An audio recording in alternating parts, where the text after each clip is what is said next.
Lauren's Kids really started out of a very tragic experience that happened to myself. I am a victim of childhood sexual abuse from the time that I was 11 years old until 16 by the hands of my female nanny.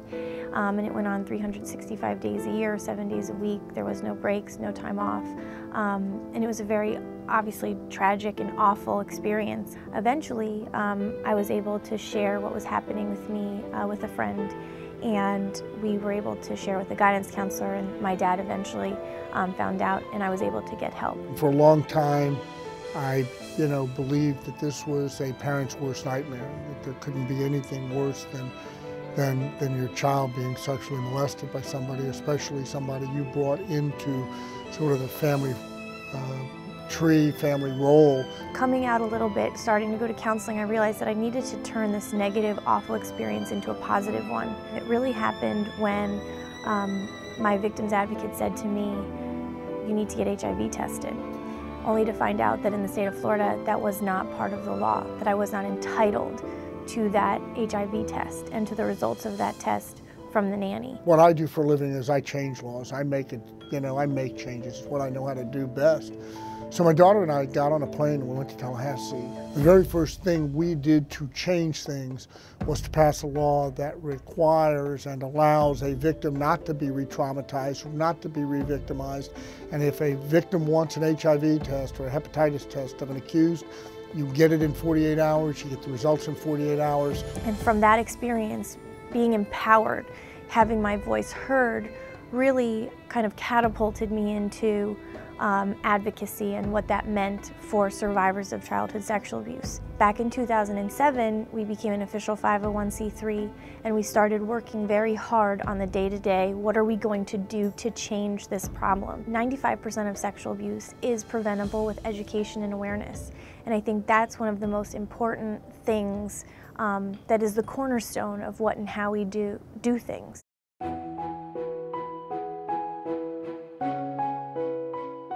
Lauren's Kids is an advocacy-based organization that works to bring about awareness and education to prevent childhood sexual abuse.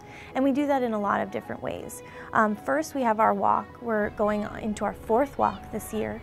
I've walked the state of Florida 3 times, 1,500 miles. We stop at sexual assault treatment centers and different things along the way to bring about awareness for childhood sexual abuse. Can I give you a hug? Yeah.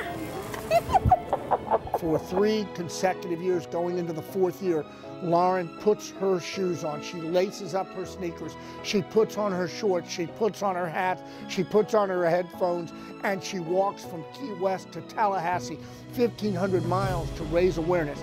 Thousands and thousands of people walk with her. Tens of thousands of people are impacted, empowering them to know that they're not alone. I'm so proud of myself. This is the farthest I ever walked and probably ever will. Because anything is possible. That's right. I've met a lot of really great people on my walk, and I've come from a really bad place to a place where I know that I'm making a difference. Along that path, we hear about different laws or different things that are existing in the state and those things need to change. So we end in Tallahassee because that's where true change takes place. We want to celebrate your courage and say, well done to all of you.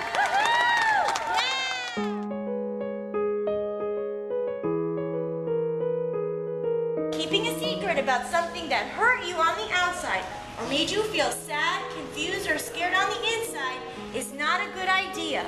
The best thing to do if you had a bad secret is to always tell a grown-up buddy.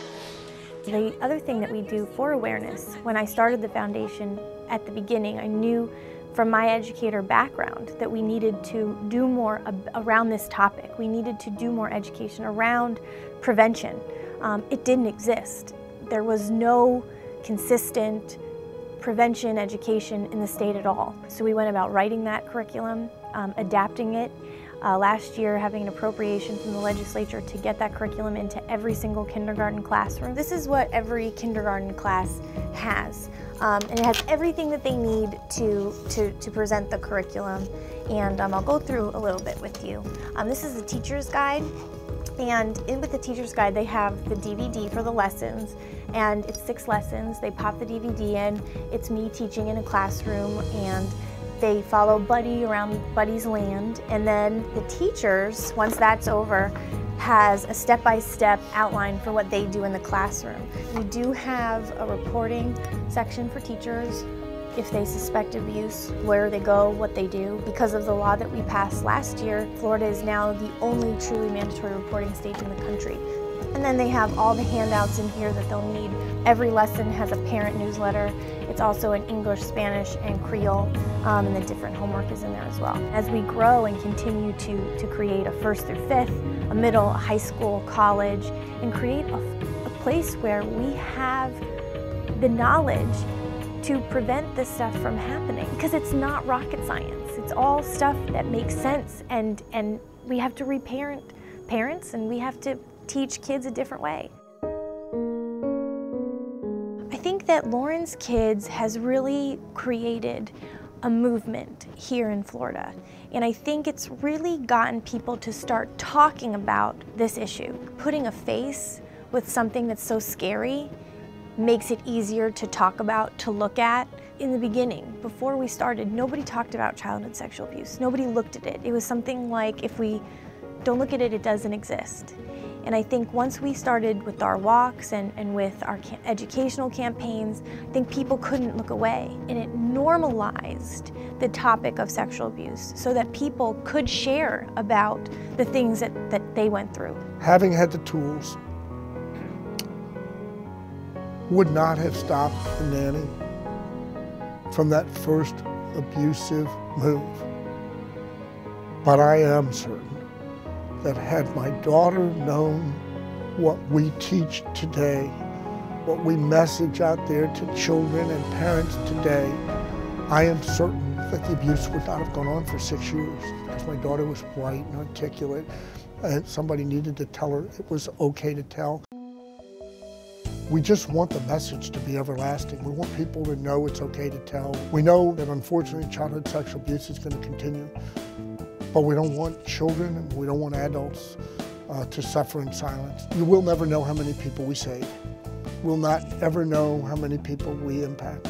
But the thought of putting back and giving back is not about knowing how many people you help. It's knowing you helped lots of people. I see us creating a model here in the state of Florida where we're creating a safer and smarter Florida. And then I see that going into a safer, smarter New York, a safer, smarter California, a safer and smarter Michigan, and then have a safer and smarter country that will then influence the world. We need to create a world where the sexual exploitation of children is not tolerated.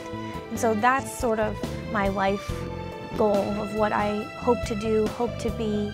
And it's not going to be easy, but I know that if we work really hard and we continue to do the things that we're doing, I know that it's catching on. And I just have to keep on going.